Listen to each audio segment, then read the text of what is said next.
I was born and raised here and started birding probably 6, 7 years old.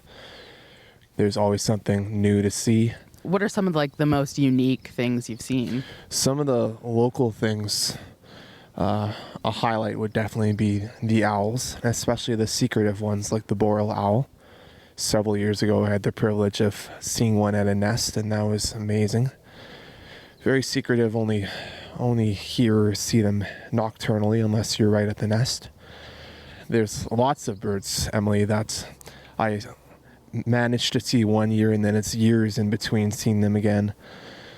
And then there's the rarities from down south, things like white-winged doves and things that have no business being here but wander up regardless.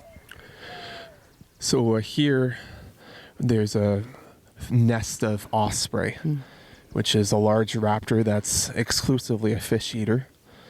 It's fun to see them flying overhead at the river, and normally at the river, if you're by a flock of ducks and you see something fly, it's going to be a large raptor like an eagle, but the ducks don't care about the ospreys. They know that they're fish eaters. Right now, we're over by the Birch syrup loop.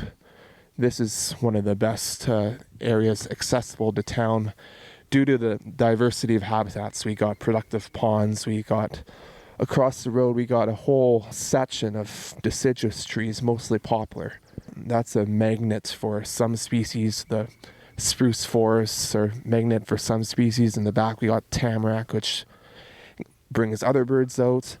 So when it comes to bird watching, it's very often finding the in-between or the mixtures of habitats. I'm a sucker for equipment, you might say.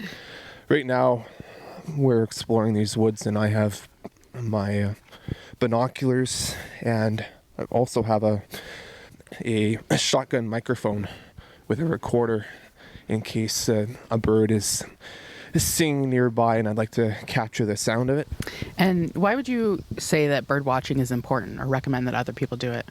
It keeps you mentally sharp and aware of your surroundings. You get the physical exercise.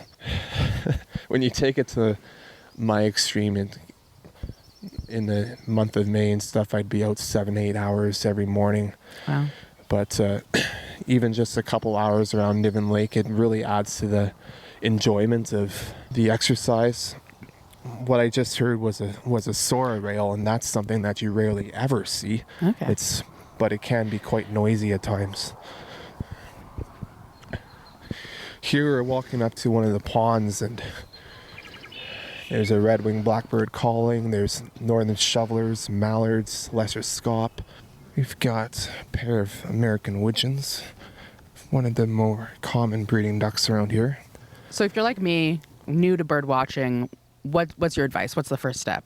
Spending time, being patient, hearing something, being curious, going and trying to see it, studying it, seeing how it acts, how it moves, and take as much multimedia as you can. Photos, even just like a cell phone photo, can help capture distinctive things that people like me can identify.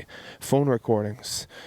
We've both got recording devices with us, but even just a cell phone, you can capture most of the sounds that we're hearing right now.